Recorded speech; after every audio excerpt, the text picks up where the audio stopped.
Hello students, इससे last video में हमने पढ़ा था रिफ्रैक्शन ऑफ लाइट, जिसको हमने डिफाइन भी किया था when light rays travel from one medium and enters into the other medium then it deviates from its path and this phenomena is known as refraction. मतलब कह सकते हैं कि जब लाइट रेज एक मीडियम से दूसरे मीडियम के अंदर एंटर करती है तो वो थोड़ा सा बेंड कर जाती है, अपने पास से डेविएट कर जाती है और इस फिनोमेना को हम कहते हैं रिफ्रैक्शन।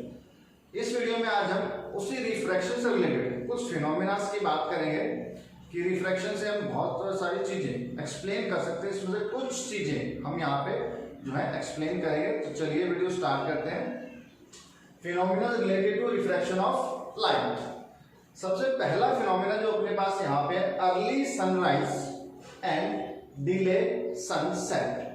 कहने का मतलब जो सन है वो आपको एक्चुअल में सनराइज होने से कुछ मिनट ऑलमोस्ट 2 मिनट्स पहले आपको जो है दिखना शुरू हो जाता है और सनसेट होने के बाद भी नियर अबाउट 2 मिनट्स तक वो आपको दिखता रहता है। मतलब वो एक्चुअल सनराइज होने से पहले आपको दिखना शुरू हो जाएगा और सनसेट होने के बाद भी वो आपको दिखता रहता है। अभी ऐसा क्यों होता है और सनराइज किसको हम कहते हैं, तो वो हम यहाँ पे डिस्कस करने वाले हैं। चलिए देखते हैं first point, early sunrise and delay sunset.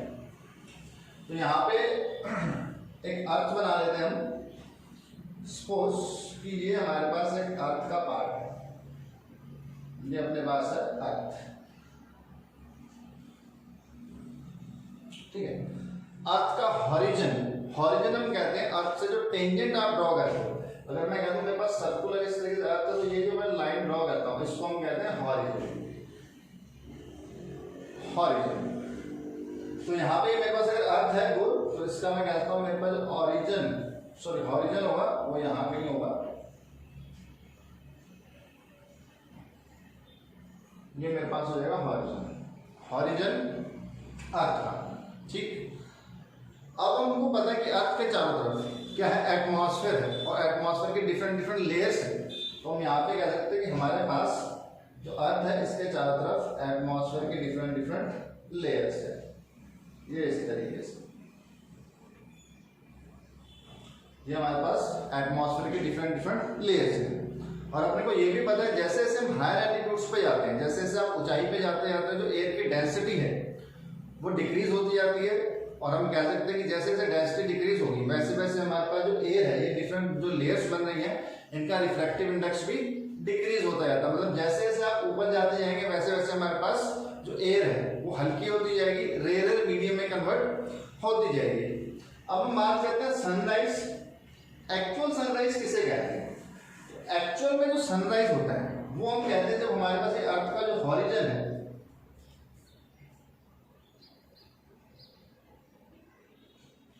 ये जो हॉरिजन लाइन है, और आप मान लो कि यहाँ पे अर्थ पे इस पॉइंट पे आप कहीं पे हैं, इस पॉइंट पे, तो आपके लिए सनराइज कब माना जाएगा? जब सन जो है इस हॉरिजन लाइन से ऊपर आ जाएगा, उसको हम कहते हैं एक्चुअल सनराइज। लेकिन हम यहाँ पे कर रहे हैं अर्ली सनराइज।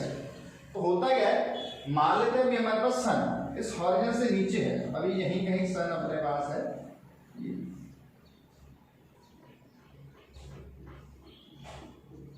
सन। अभी कह सकते हैं एक्चुअल में सनराइज नहीं हुआ है क्योंकि ये हमारे पास हॉरिजन से नीचे है। लेकिन इस सन से जो रेज अर्थ तक जाएंगे वो कह सकते हैं डिफरेंट डिफरेंट एटमॉस्फेयर की लेयर से पास होकर जाएंगे। यहाँ पे रेयर हमारे पास मीडियम में जैसे जैसे आप अर्थ की तरफ बढ़ते जाओगे हमारे पास डेंसर मीडियम होता है और जो रे है वो कंटिन्यूसली टुवर्ड्स नॉर्मल बेंड होती जाएगी। तो हम कह सकते हैं जो यहाँ से रेज प्रोड्यूस होंगी वो कुछ इस तरीके से बेंड होती हुई इस पॉइंट तक पहुंच जाती है ना। तो जैसे ही एटमॉस्फेयर के अंदर लेयर्स एंटर करेंगे वो बेंड होना शुरू हो जाएगी, बेंड होना शुरू हो जाएगी, बेंड होती हुई अर्थ तक पहुंच जाती है। अब यहाँ पे जो ऑब्जर्वर खड़ा है, ऑब्जर्वर के पास वो लाइट रेज बेंड होके आएंगी और जब ऑब्जर्वर अपनी लाइन ऑफ साइट में देखता है, अगर ये हाथ में ऑब्जर्वर है, ये जब अपनी लाइन ऑफ साइट में देखेगा तो इसको यही सन कुछ यहां नजर आएगा।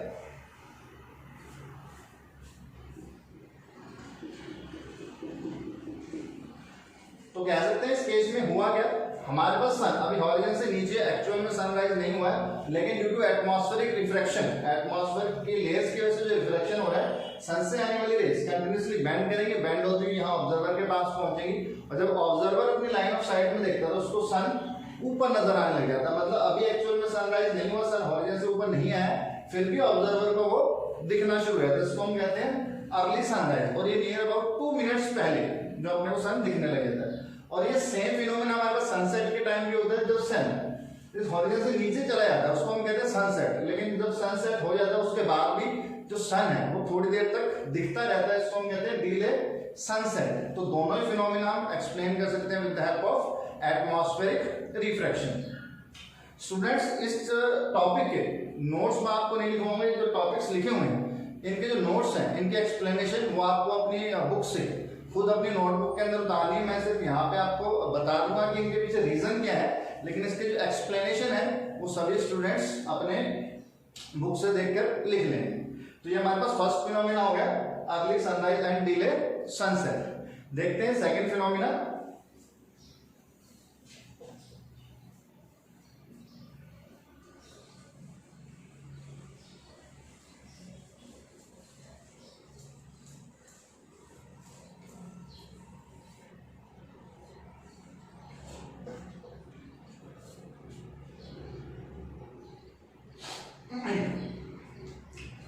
तो सेकंड फिनोमेना जो हमारे पास यहाँ पे partially immersed rod in a liquid appears to bend, कह सकते हैं अगर हमारे पास लिक्विड के अंदर, ये आपने भी कई बार ऑब्जर्व किया होगा, आप कोई ग्लास लें और उसके अंदर लिक्विड फिल कर ले हाथ, और उसके अंदर आप एक पेंसिल आधी डुबो के छोड़ दें, और जब आप उसको ऑब्जर्व करेंगे तो आपको थोड़ी सी बेंड हुई नजर आती है। ऐसा लगता है कि जहाँ पे एयर और वाटर का इंटरफेरेंस है वहां से वो पेंसिल ब्रेक हो गई और वहां से बेंड हो गई।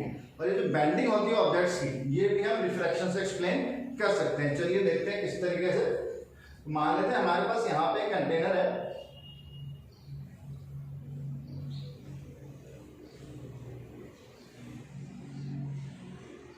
और इस कंटेनर के अंदर हमने लिक्विड फिल कर रखा है। मान लेते हैं यहाँ पे अपने पास इतना इसके अंदर लिक्विड फिल है,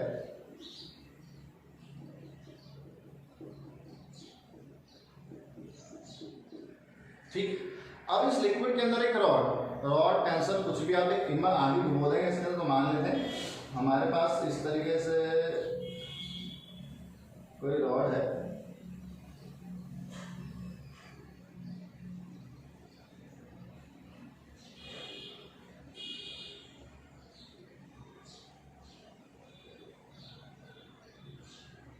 ये अपने पास रॉड है जो कि वाटर के अंदर इमर्स है। अब एक्चुअल में तो ये सीधी होनी चाहिए, लेकिन ये आपको थोड़ी सी बेंड हुई नजर आती है। बेंड क्यों हुई नजर आती है? मान लेते हैं कि आप ऑब्जर्व करें कि ये पॉइंट अपने पास भी मान लेते हैं O पॉइंट है, इस पॉइंट को अपन B पॉइंट मान लेते हैं, ये पॉइंट है A।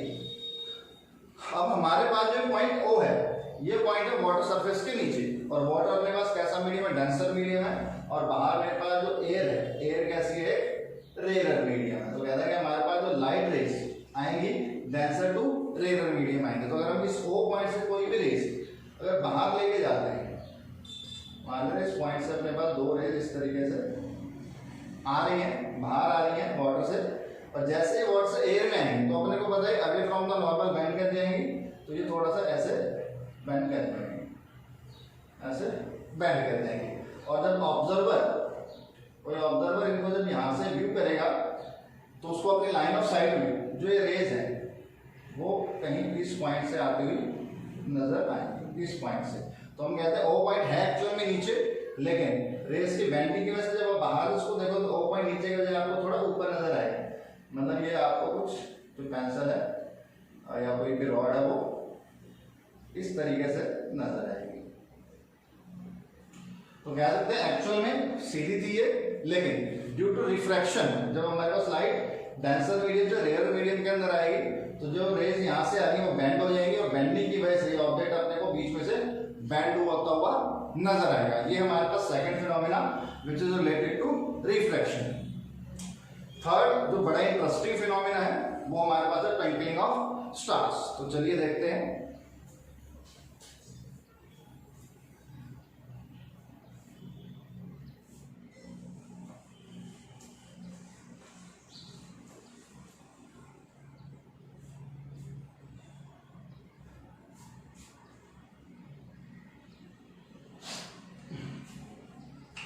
Third phenomena, twinkling of stars in night.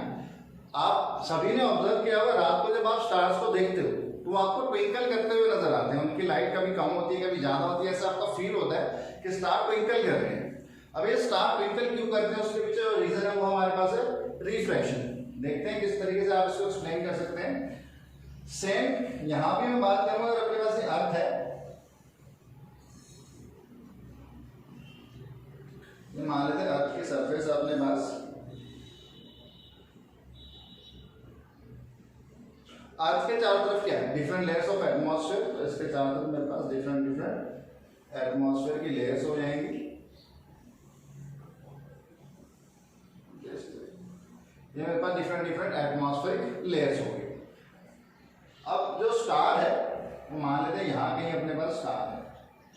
Star एक बहुत दूर ऑब्जेक्ट हमारे पास है, लाइट सोर्स है, तो उसको हम पॉइंट सोर्स मान सकते हैं लाइट का। तो उस पॉइंट सोर्स से जब मेरे पास लाइट आएगी टुवर्ड्स द अर्थ, जब मेरे पास वो लाइट आएगी तो कह सकते हैं ड्यू टू एटमॉस्फेरिक रिफ्लेक्शन। जैसे वो एटमॉस्फेयर के अंदर एंटर करेगी लाइट रे, तो वो एक मीडियम से दूसरे मीडियम, रेयर से डेंसर मीडियम के अंदर जाना शुरू कर देगा, जिसकी वजह से उसकी बेंडिंग होनी शुरू हो जाएगी। तो ये रेज जैसे ही अंदर पहुंचेगी तो ये थोड़ा सा हम कह सकते हैं कि बेंड होना शुरू हो जाएगी और ये अर्थ के ऊपर ऐसे बेंड होती हुई पहुंचेगी।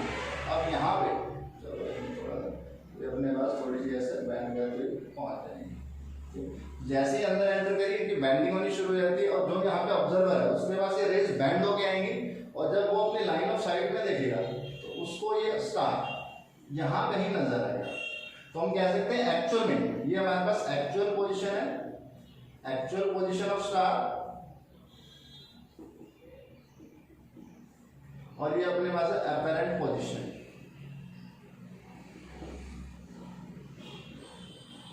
अपैरेंट पोजीशन जो आपको नजर आएगी, ठीक है। अब होता क्या है कि हमारे पास जो अर्थ के चारों तरफ टेम्परेचर है वो सेम नहीं रहता, टेम्परेचर कंटिन्यूसली चेंज होता रहता है, जिसकी वजह से हमारे पास जो ये लेयर्स हैं, इन लेयर्स का रिफ्रैक्टिव इंडेक्स भी चेंज होता रहता है और जो हमारे पास इस स्टार की अपैरेंट पोजीशन है वो भी कंटिन्यूसली चेंज होगी। तो अभी आपको जैसे स्टार यहाँ पे है, यहाँ नजर आ रहा है, थोड़ी देर बाद यहाँ नजर आएगा, थोड़ी देर बाद यहाँ नजर आएगा, थोड़ी देर बाद यहाँ नजर आएगा, थोड़ी देर बाद यहाँ नजर आएगा। तो कंटिन्यूसली उसकी पोजीशन चेंज होती रहती है और ये जब पोजीशन चेंज होती है तभी आपको स्टार को देख कैसा लगता है कि वो ट्विंकल कर रहा है। एक्चुअल में वो ट्विंकलिंग नहीं करता है, होता है सिर्फ उसकी पोजीशन चेंज होती है, जिसकी वजह से अपने को ऐसा लगता है कि स्टार ट्विंकल कर रहे हैं। तो यहाँ पे भी जो रीजन अपने पास है एटमॉस्फेरिक रिफ्रैक्शन, इस एटमॉस्फेरिक रिफ्रैक्शन की वजह से जो स्टार है आपको ट्विंकल करता हुआ नजर आता है। अब कहीं ऐसा ही पूछ लेते हैं कि जो प्लैनेट्स हैं वो क्यों नहीं ट्विंकल करते हैं, तो उसके लिए बेटा हमारे पास जो रीजन है कि स्टार बहुत दूर होता है, इसको हम एक पॉइंट सोर्स मान सकते हैं लाइट का, जाके पॉइंट से हमारे पास लाइट आ रही है और वो बेंड होती हुई हमारे पास पहुंच जाती है। लेकिन अगर हम किसी प्लैनेट की बात करते हैं तो हमारे पास एक एक्सटेंडेड सोर्स है, बहुत बड़ा सोर्स हो जाता है, तो उस केस में उस बड़े सोर्स से लाइट जो है आती है, बेंड होती है, लेकिन वो जैसे थोड़ी बहुत चेंज होती है लेकिन अपने को उसके अपीयरेंस में ज्यादा चेंज पता नहीं लगता है। अब एक पॉइंट है, पॉइंट अगर अपनी पोजीशन चेंज कर रहा है आपको पता लग जाएगा कि इसकी पोजीशन चेंज हो रही है। लेकिन अगर अपने पास कोई बड़ा ऑब्जेक्ट है, अगर ये अपनी थोड़ी बहुत पोजीशन चेंज भी करता है तो अपने को ज्यादा फर्क नहीं पता लगता। तो इस केस में हम कह सकते हैं हमारे पास जो प्लैनेट्स हैं, सिंपल सा आंसर है, जो प्लैनेट्स हैं वो अपने पास पॉइंट सोर्स नहीं है, इस वजह से वहां से जो लाइट आती है, ठीक है, वो आपको जो है ट्विंकल करती हुई नजर नहीं आती है। लेकिन स्टार एक पॉइंट सोर्स है तो यहाँ से जो लाइट अपने पास आएंगी ये आपको ट्विंकल करती हुई नजर आएंगी। तो 3 फिनोमेना हमने पढ़ ली। चौथा phenomena reflection through glass prism. इस फिनोमेना के ऊपर आप एक एक्सपेरिमेंट भी है जिसके अंदर आप एक ग्लास स्लैब से रिफ्लेक्शन ऑफ लाइट करके दिखाते हैं। तो इसको हम थोड़ा सा डिटेल में पढ़ेंगे। फोर्थ फिनोमेना जो हमारे पास यहाँ पे है related to reflection is reflection through glass slab. ये वैसे बेसिकली आपका एक्सपेरिमेंट का टॉपिक है, उसमें हम इसको डिटेल से करेंगे भी और एक्सपेरिमेंट परफॉर्म भी करके देखेंगे। लेकिन यहाँ पे किस तरीके से एक्सपेरिमेंट होगा वो हम थोड़ा सा देख लेते हैं, किस तरीके से ग्लास स्लैब से रिफ्लेक्शन होती है। तो सबसे पहले डायग्राम समझेंगे। इसमें हमारे पास एक ग्लास स्लैब है, PQRS रेक्टेंगुलर ग्लास स्लैब है, जिसकी कुछ थिकनेस भी होगी हमारे पास। उस स्लैब को हमने प्लेन पेपर के ऊपर रखा हुआ है, ठीक है। AO ये हमारे पास इंसिडेंट रे है, कहीं से लाइट रे आ रही है और आगे इस O पॉइंट पे टकरा रही है, जो कि हमारे पास PQ सरफेस, जो PQ सरफेस है एयर और ग्लास का इंटरफेस, यहाँ पे आगे ये रे स्ट्राइक करेगी। इस पॉइंट पे हमने एक नॉर्मल बनाया हुआ है M1 N1, जो कि इस पॉइंट O पे नॉर्मल है। अब नॉर्मल के साथ जो इंसिडेंट रे एंगल बनाएंगे वो हो जाएगा एंगल I। यहाँ तक क्लियर है। अब हम बात करते हैं यहाँ से, जैसे ही लाइट रे ग्लास के अंदर एंटर करेगी, मतलब एयर टू ग्लास, एयर हमारे पास रेयर मीडियम है, ग्लास हमारे पास डेंसर मीडियम है, और हमने पढ़ा हुआ जब भी जो लाइट रे है rare to denser medium travel करेगी तो वो बेंड कर जाती है टुवर्ड्स द नॉर्मल। तो यहाँ पे कह सकते हैं जो लाइट रे आ रही है, एक्चुअल में अगर ये ग्लास लैब यहाँ नहीं होती तो ये रे जाती यहाँ से बिल्कुल सीधा इस तरीके से बाहर आ जाती है, लेकिन जैसे ही ग्लास लैब आई तो ये रे सीधी जाने की बजाय क्या होगी, जो नॉर्मल इसकी तरफ बेंड कर जाएगी। ये हमारे पास नॉर्मल हो गया और ये ऐसे आ रही है, तो ये सीधी जानी चाहिए थी, लेकिन सीधी जाने के बजाय टुवर्ड्स द नॉर्मल, थोड़ी सी नॉर्मल की तरफ बेंड हो जाएगी और ये रे बेंड होकर यहाँ से मिलेगी इस पॉइंट के ऊपर, जो कि अपने पास सरफेस SR के ऊपर है। इस पॉइंट पे स्ट्राइक करने के बाद हम कह सकते हैं ये एक और नॉर्मल हमने ड्रॉ कर दिया M2 N2, और ये जो एंगल है जो एंगल ऑफ रिफ्रैक्शन हमारे पास M2 N2, इस नॉर्मल के साथ एंगल ऑफ रिफ्रैक्शन। अब यहाँ से फिर से जो लाइट रे है ग्लास से एयर में वापस जा रही है, मतलब डेंसर टू रेयर मीडियम। तो यहाँ भी हम कहते हैं लाइट रे जो है जानी चाहिए थी ऐसे सीधी, जानी चाहिए थी ऐसे सीधी, आ रही तो ऐसे जानी चाहिए थी, लेकिन जब डेंसर टू रेयर आएगी तो away from the normal bend कर जाएगी और यहाँ से सीधी जाने का बजाय ये नॉर्मल से थोड़ी सी दूर इधर की तरफ बेंड कर जाएगी और यहाँ से ये बाहर चली जाएगी।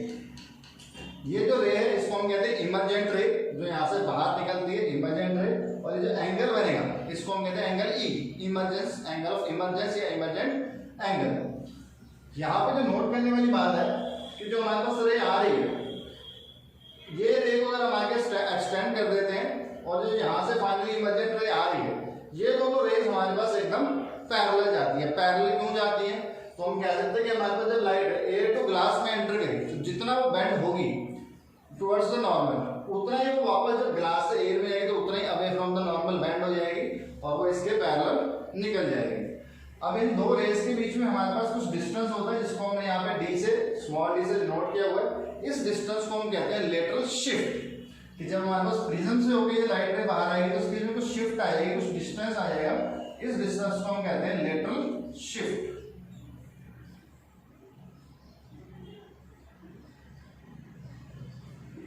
लेटरल शिफ्ट, ठीक। तो ये तो हमारा हुआ डायग्राम कि किस तरीके से हमारे पास जो रेज आएंगे ग्लास स्लैब से रिफ्लेक्ट होंगे। अब यहाँ पे अगर आपको प्रूव करना आ जाता है कि हमारे पास एंगल आई और एंगल ई इक्वल होंगे, इसको प्रूव करो, तो यहाँ पे हम कह सकते हैं हमने स्नेल्स लॉ पढ़ी है, किसी भी सरफेस के sine of angle i upon sine of angle r, जो कि हमारे पास किसके इक्वल होगा, उसके रिफ्रैक्टिव इंडेक्स के इक्वल। तो पहले अगर हम PQ सरफेस, जो PQ सरफेस है इसके ऊपर इस पॉइंट पे अगर स्नेल्स लॉ लगाते हैं तो हमारे पास sine of angle I divide by sine of angle R, ये किसके बराबर हो जाएगा, refractive index of glass respect to air. तो हम ग्लास का रिफ्रैक्टिव इंडेक्स फाइंड करें रिस्पेक्ट टू एयर, ये हमारे पास फर्स्ट इक्वेशन। सिमिलरली आप S2R यहाँ पे इस सरफेस पे अगर स्नेल्स लॉ लगाते हो तो हमारे पास एंगल आई की जगह हो जाएगा एंगल आर, क्योंकि अब सेकंड सरफेस के लिए ये वाली जो रे है ये इनकमिंग रे हो जाएगी, इंसिडेंट रे का काम करेगी और ये रिफ्लेक्टेड रे का काम करेगी। तो ये आर, ये मेरे पास साइन ऑफ एंगल आई की जगह हम लिख देंगे साइन ऑफ एंगल आर, और जो ये वाला एंगल है ये एंगल ऑफ रिफ्लेक्शन हो जाएगा angle R upon angle E, और ये किसको शो करेगा, refractive index of A with respect to glass. तो अपने पास refractive index of A with respect to glass. तो ये दो सरफेसेस पे अपन ने दो इक्वेशंस लिखी from the principle of reversibility. अब हम कह सकते हैं कि हमारे पास जो रे है एयर टू ग्लास आ रही है, फिर ग्लास टू वापस एयर जा रही है, मतलब ओवरऑल इसका रिफ्रैक्टिव इंडेक्स चेंज नहीं हुआ, क्योंकि जितनी ये बैंड हुई उतनी ये वापस दोबारा से बैंड हो जाएगी। तो हमारे पास इन दोनों के रिफ्रैक्टिव इंडेक्स हैं, ये किसके इक्वल होने चाहिए, 1 के इक्वल होने चाहिए। तो यहाँ पे ए एंड जी की वैल्यू आप फर्स्ट इक्वेशन से पुट कर दो साइन आई अपॉन साइन आर, और सिमिलरली आप जी एंड ए इसकी वैल्यू पुट कर दो sine r upon sine E equals to 1। अब यहाँ पे एंगल आर और एंगल आर दोनों सेम है, ये एंगल हमारे पास कैंसिल आउट हो जाएंगे और हमारे पास आएगा sine I upon sine E equals to 1। Sine I upon sine E अगर 1 है तो यहाँ से हम कह सकते हैं मेरे पास साइन आई और साइन ई ये दोनों में इक्वल होंगे, और ये दोनों इक्वल कब हो सकते हैं, जब अपने पास एंगल आई और एंगल ई ये दोनों इक्वल हो। तो यहाँ से हम कह सकते हैं हमारे पास एंगल ऑफ इंसिडेंस और angle of emergence in case of glass slab ये दोनों इक्वल रहते हैं, और ये जो डिस्टेंस हमारे पास बीच में आता है इसको हम कहते हैं लेटरल शिफ्ट। तो अभी के लिए बेटा इस वीडियो में इतना ही।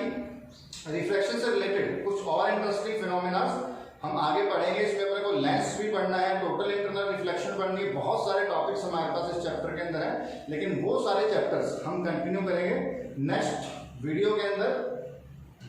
तो इस वीडियो में फिलहाल के लिए इतना ही, मिलते हैं नेक्स्ट वीडियो में। Thank you.